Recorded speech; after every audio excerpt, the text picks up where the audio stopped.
I have great memories of the very beginning of Crime Stoppers in 1984, when my former colleague, the late Glenn Cole, was the first voice and presence of Crime Stoppers on City TV here in Toronto. For those of you who didn't know Glenn, and I think most of you probably did, he had one of the deepest voices in broadcasting history, and he had an absolute presence in front of the microphone and a dominating presence on camera. And when he told people to call in Crime Stoppers at 222-TIP, I mean, people were calling in even if they didn't have a tip, because he could intimidate them that way.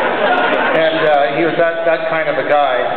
But from its very beginning, as a TV crime reconstruction program, and really just a short episode, but probably one of the very first incidences of reality television, it really made an immediate impact on television.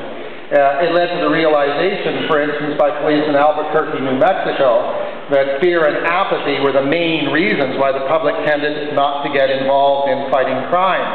And, of course, that's the great thing about Crime Stoppers, and I think that's why it resonated with the general public right from the very, very beginning, because it meant that the people of this good city, and it still is, Toronto the Good, could be involved with solving crime. I have no doubt that the volunteers who oversee Crime Stoppers will be the first to admit that the success rate of Crime Stoppers is in no small way due to their cordial relationship with conventional police forces.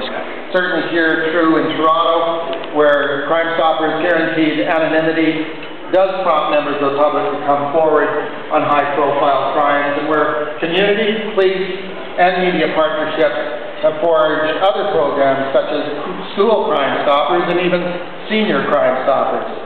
And so by coming out here tonight, you are honoring Chief Blair and his unending support of Crime Stoppers, and you're also helping to support Crime Stoppers itself in its mission to encourage Torontonians to enlist in the war against crime in their communities.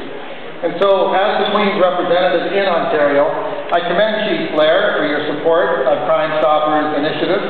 I congratulate the countless volunteers whose commitment to the ideals of Crime Stoppers has made their program so effective. And I commend the individuals and organizations who have become players in the fight against crime by supporting Toronto Crime Stoppers through sponsorship and donations, and making next to that famous pizza place the telephone number 222-TIP completely memorable in everyone's mind. Thank you very, very much.